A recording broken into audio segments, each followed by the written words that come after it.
হেই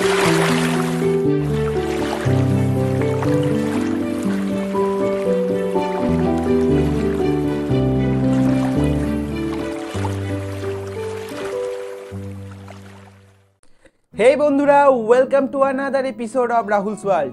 আজকের এই ভিডিওতে আমি গাপ্পি মাছের ব্রিডিং কিভাবে করতে হয় সেই সম্পর্কে বিস্তারিত আলোচনা করতে চলেছি। দেখাবো কি করে গাপ্পি মাছের ব্রিডিং করা হয়, কি করে সাকসেসফুলি গাপ্পি মাছকে কম টাইমের মধ্যে ব্রিড করাতে পারবেন।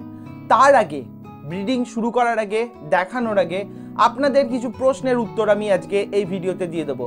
গাপ্পি মাছের ব্রিডিং শুরু করার আগে এই কোশ্চেনগুলো আপনারা অবশ্যই আমাকে জিজ্ঞেস করেন, আমি জানি। কালেক্ট করেছি আপনাদের কিছু কোশ্চেন, তার অ্যান্সার দেবো আজকে প্রথমেই। তারপর ব্রিডিংয়ের ভিডিওটা আপনাদের বা ব্রিডিংগুলো পরপর স্টেপ ওয়াইজ আপনাদের দেখাবো। প্রথম কোশ্চেন হচ্ছে, বুঝবো কি করে আমার গাপ্পি মাছ প্রেগনেন্ট কি নয়।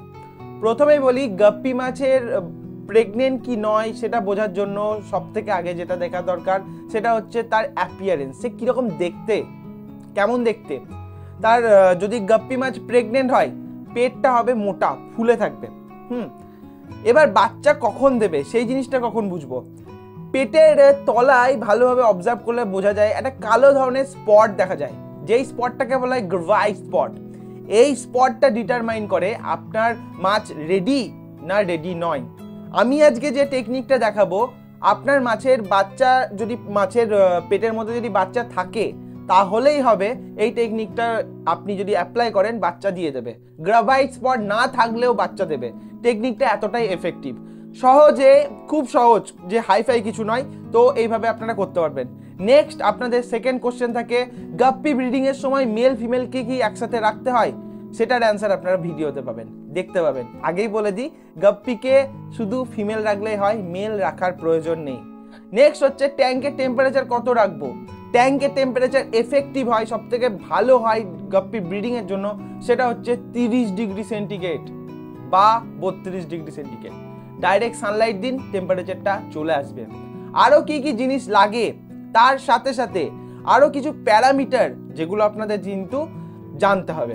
তো আজকের এই ভিডিওতে আমি শুধুমাত্র গাপ্পি মাছের ব্রিডিং নয়, সাথে বাচ্চাদের একটু ছোট্ট করে কেয়ারটাও বলে দেবো।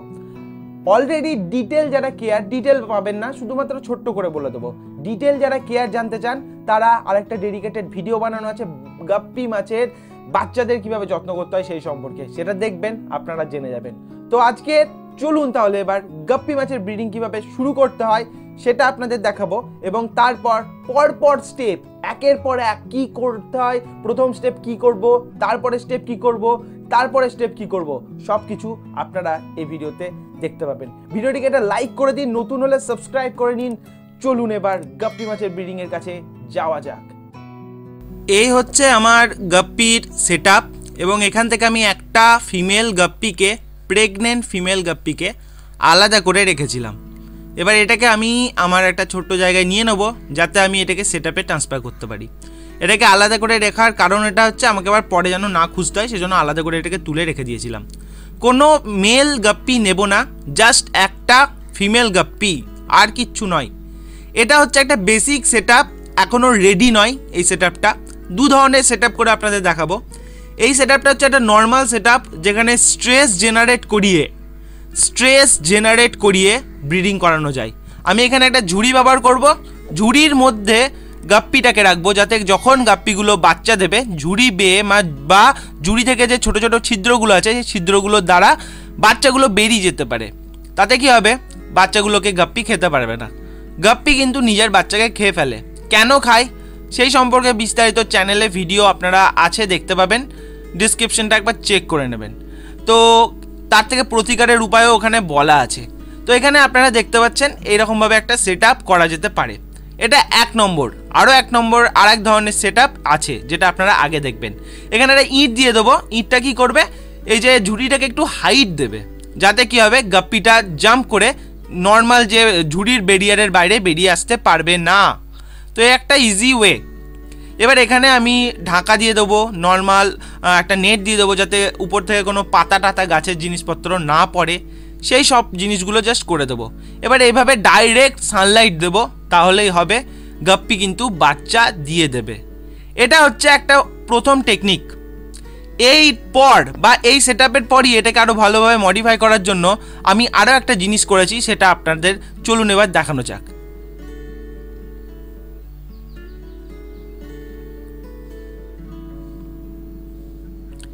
এখানে আপনারা দেখতে পাচ্ছেন আমি এখানে কিছু গাছ অ্যাড করেছি। এখানে আমি হর্নওয়াথ ইউজ করছি। হর্নওয়াথ বাচ্চাদের লুকোনোর জন্য সবথেকে ভালো গাছ হয়, ব্রিডিংয়ের ক্ষেত্রে সবথেকে ভালো গাছ হয়। তো আমি এখানে হর্নওয়াথ ইউজ করছি। এবার এখানে কি করব, জলের মধ্যে আমি লবণ অ্যাড করেছি পার গ্যালনে 1 চামচ করে অ্যাকোরিয়াম সল্ট বা র সল্ট যেটাকে বলা হয়। গাপ্পিটাকে এবার আমি এর মধ্যে রিলিজ করব। এখানে রিলিজ করলে কি হচ্ছে, এখানে বাচ্চা খাওয়ার চান্স নেই, কারণ বাচ্চা যখনই হবে তারা যে আপনার ছোট ছোট গাছের জায়গাগুলো আছে সেখানে হাইড হয়ে যাবে, কারণ গাছ মানে প্রচুর পরিমাণে হাইডিং প্লেস, তো সেখানে তারা নিজেদেরকে হাইড করিয়ে নিতে পারবে। এখানে আমি এবার প্রথমে টেম্পারেচারটাকে অ্যাক্লিমেটাইজ করেছি, তারপরে বাচ্চাটাকে এখানে আমি গাপ্পিটাকে ছেড়ে দিয়েছি। ব্যাস, বাচ্চা দেওয়ার জন্য রেডি। এবার এটাকে আমি নর্মাল এইভাবেই ছেড়ে রেখে দেব কিছুক্ষণের জন্য। তো অ্যাকচুয়ালি জিনিসটা হয়, প্রথমে যখন গাপ্পি বাচ্চা দেয় তখন আপনি যদি স্টার্টিংয়েই তাকে একটা জায়গায় এনে ছেড়ে রেখে দেন, সেখানে কিন্তু দেখা গেছে অনেক সময় বাচ্চা দিয়ে দেয়, কিন্তু সেটা কিন্তু অ্যাকচুয়ালি করা উচিত নয়। কারণ নতুন জায়গায় যখন মাছ আসছে সেখানে কিন্তু তাকে একটু অ্যাক্লিমেটাইজ করার, সেই জায়গাটার সাথে একটু এনভায়রনমেন্টের সাথে একটু পরিচয় হওয়ার একটু সুযোগ দেওয়াটা উচিত। সেই জন্য আমাদের উচিত এমন একটা জায়গা এরকম একটা ভাবে রেখে তাকে নর্মালি ছেড়ে রাখা অন্তত একদিন। এমনি যারা ডাইরেক্ট বাচ্চা দেওয়ানো করানো হয় তারা কিন্তু অন্য প্রসেস অ্যাপ্লাই করে। তো এভাবে আমি ছেড়ে রেখে দেবো। তো বন্ধুরা, আজকে হচ্ছে দ্বিতীয় দিন, সেকেন্ড ডে, যেদিন বাচ্চা হয়ে গেছে কমপ্লিট। তো বাচ্চা দিয়ে দিয়েছে গাপ্পি, কটা দিয়েছে আমি জানি না, বাচ্চা দিয়েছে সেটা আমি দেখলাম। এবার আপনাদের দেখাবো বাচ্চা কটা হয়েছে, বাচ্চা হওয়ার পর এবার ফিমেলের সাথে কি করতে হবে, ফিমেলকে কি করতে হবে, সব কিছু আজকে এই ভিডিওতে আপনারা দেখতে চলেছেন। আগের প্রসেসটা আপনারা দেখেছেন, বাচ্চা দেওয়ার সময় কি কি করেছিলাম। আজকে হচ্ছে সেকেন্ড ডে। ফার্স্ট ডের দিন কি সেটআপ যা করেছিলাম আপনারা দেখে নিয়েছেন। সেকেন্ড ডেতে বাচ্চা দেওয়ার পর যে জিনিসগুলো করতে হবে সেগুলো আপনাদের দেখানো যাবে। তো চলুন এবার ট্যাঙ্কের সেটআপের কাছে যাওয়া যাক এবং সেখান থেকে বাচ্চাগুলোকে আইসোলেট করা যাক এবং এক এক করে কি কি করতে হবে সেগুলো আমি এক এক করে আপনাদের বলতে থাকবো। তো এই ভিডিওতে আপনারা যে ব্রিডিং করার সাথে সাথে বাচ্চাদের কেয়ার সম্পর্কেও জেনে যাবেন। তো চলুন শুরু করা যাক এবং ওখানে নিয়ে যাওয়া যাক। তো বন্ধুরা, আমার সেটআপ যেটা আপনারা অলরেডি দেখেছেন, তো আমি এখানে যে আমার নেটটা দিয়েছিলাম নেটটা সরিয়ে দিয়েছি। আর এই যে এখানে দেখুন বাচ্চা ঘুরে বেড়াচ্ছে, আপনাদের ভালো করে দেখাই। এই যে এখানে দেখুন বাচ্চা ঘুরে ঘুরে বেড়াচ্ছে। প্রথম যে কাজটা হবে সেটা হচ্ছে আমাকে ফিমেলটাকে সরিয়ে নিতে হবে। তো ফিমেলটাকে আগে সরাবো, তারপর আমি ফিমেল সরানোর জন্য এখানে আমি আমার এটা ইউজ করব এবং খুব সাবধানে ফিমেলটাকে এখান থেকে সরিয়ে নেব। জলের টেম্পারেচার অ্যারাউন্ড 30 থেকে 32 ডিগ্রি হয়ে আছে। তো এটা এই যে প্রসেসটা হচ্ছে খুব ইজি এবং স্ট্রেস জেনারেট করে বাচ্চা দেওয়ানোর টেকনিক। তো এখানে দেখুন বাচ্চা, অজস্র বাচ্চা হয়েছে, ঘুরে ঘুরে বেড়াচ্ছে। আমি এখানে ফিমেলটাকে আগে একটু সেপারেট করি। আর কালকে আমি এদেরকে মসকুইটো লার্ভার সাথে সাথে দেখুন একটা বাচ্চা চলে এসছে উঠে, দাঁড়ান বাচ্চাটাকে ছেড়ে দিয়া। মসকুইটো লার্ভার সাথে সাথে একটা বাচ্চা এখানে আছে, বাচ্চাটাকে আমি তুলে এর সাথে আলাদা করে চেষ্টা করব। দেখতে পাচ্ছেন আপনারা, তো এখানে আমি ফিমেলটাকে আলাদা করেছি, সাথে একটা বাচ্চা এসছে। তো এই বাচ্চাটাকে একটু চেষ্টা করব তুলে নেওয়ার, আপনাদের একটু কাছ থেকে দেখানোর চেষ্টা করি। এবার আমি এক কাজ করব, ফিমেলটাকে আমি ছেড়ে দিয়ে আসব, তারপর বাচ্চাগুলোকে আপনাদের দেখাবো। তো বন্ধুরা, এখানে আমার ফিমেলটা আছে আর এখানে একটা বাচ্চাও আছে, সেই জন্য জলটা আমি পুরোটা ঢালছি না। আমি ফিমেলটাকে তুলবো সাবধানে এবং এখানে ছেড়ে দেবো। ব্যাস, ও চলে গেল, ও এবার থাকবে। টেম্পারেচারের একটা শক অবশ্যই ফিল হবে, তো কিছু প্রবলেম নেই, কিছু হবে না, তার জন্য ঠিক অ্যাডজাস্ট হয়ে যাবে। তো ঠিক আছে, এই হলো ব্যাপার। এবার এখানে আমি বাচ্চাগুলোকে দেখাই। এই দেখুন বাচ্চা, আর ওখান থেকে আমি বাচ্চাগুলোকে আপনাদের দেখাবো। চলুন, এখানে আপনারা দেখতে পাচ্ছেন বাচ্চাগুলো, আশা করছি বোঝা যাচ্ছে। এই যে এই একটা, তো এই হচ্ছে বাচ্চা। আর এখানে কতগুলো আছে সেটা আপনাদের আমি এখন বলতে পারছি না, তবে একটা আন্দাজ আইডিয়া যদি আমি বলি তাহলে সেটা হচ্ছে প্রায় 35 থেকে 40টা বাচ্চা এখানে আছে। ওকে, 35 থেকে 40টা বাচ্চা এখানে আছে। এই যে তলায় দেখুন ব্লাড ওয়ার্ম দিয়েছিলাম কালকে খেতে, আর আমি নর্মাল যে ওয়ার্মগুলো হয়, যে কেঁচোগুলো হয়, সেই কেঁচোগুলো এদেরকে ব্যবহার করেছিলাম খাওয়ানোর জন্য। তো এখানে দেখুন এই যে বাচ্চা ঘুরে বেড়াচ্ছে।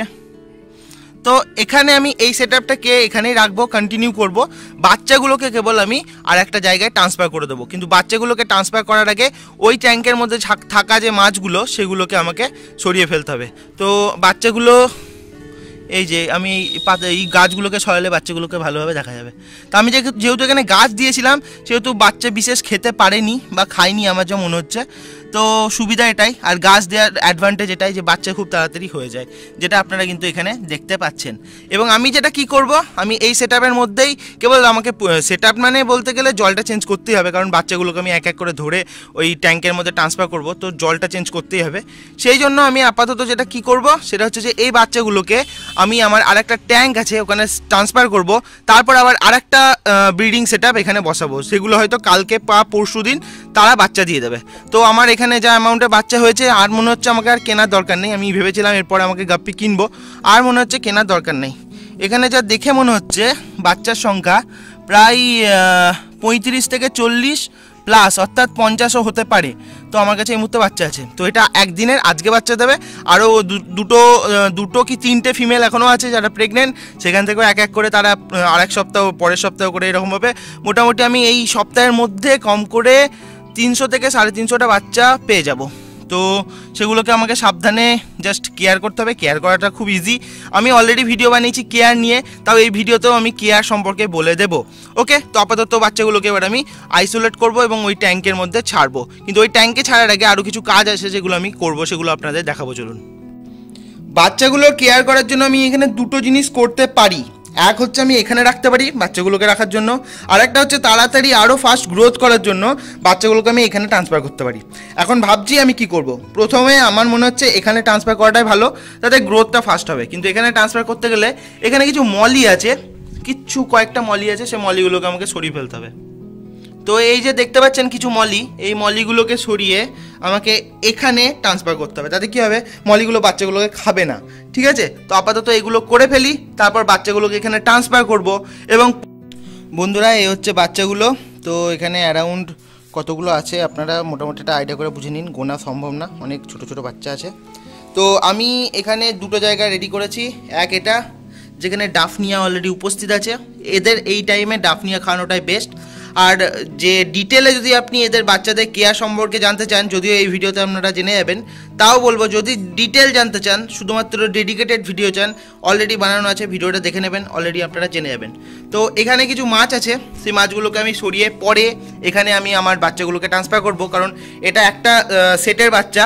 এরপর আরও মোটামুটি 5 থেকে 6টা সেট আছে, 5 থেকে 6টা পেয়ার আছে আমার কাছে, ফিমেল আছে আর কি। তো তাদের আর কি ব্রিডিং হবে। তো সব বাচ্চাগুলোকে এখানেই রাখবো এই ট্যাঙ্কের মধ্যে, কিন্তু আপাতত এই জায়গাটায় আমি বাচ্চাগুলোকে রাখবো। জলটা একটু বেশি করব, তারপর বাচ্চাগুলোকে রাখবো। তার আগে যেটা করতে হয়, টেম্পারেচারটাকে অ্যাক্লিমেটাইজ করতে হবে। এবং আমার কাছে ডাফনিয়া প্রচুর সংখ্যায় আছে, ডাফনিয়া এদেরকে খেতে দেবো, যদিও এখানেও ডাফনিয়া উপস্থিত আছে। তো আপাতত এটা থাকবে এখানে 3 থেকে 4 দিন। তো এভাবে টেম্পারেচারটা অ্যাক্লিমেটাইজ করব মোটামুটি 10 মিনিট, তারপরে আমি এখানে ছাড়বো, তারপর আপনারা দেখতে পাবেন। আপাতত এটা দেখে নিন, এখানে বাচ্চাগুলো আছে। এবার বাচ্চাগুলোর জন্য আর একটা জিনিস করব, সেটা হচ্ছে এখানে 2-4টে আমি গাছ দেবো, তাতে বাচ্চাগুলো লুকোতে পারবে, হ্যাপি থাকবে। আর এখানে আমার যে গাছগুলো আপাতত তুলে রেখেছি, কারণ এই মাছগুলোকে আমাকে ধরতে হবে, তার জন্য গাছগুলোকে তুলে রেখেছি। তো গাছগুলোকে যে পাশে এখানে রেখে দিয়েছি।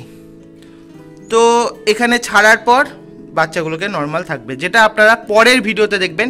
এই ভিডিওটা আর বড় করব না, আজকে এই পর্যন্তই। ভিডিও ভালো লাগলে লাইক করবেন, নতুন হলে সাবস্ক্রাইব করতে একদম মিস করবেন না। আজ আসছি, দেখা হচ্ছে খুব তাড়াতাড়ি, ততদিনের জন্য গুড বাই।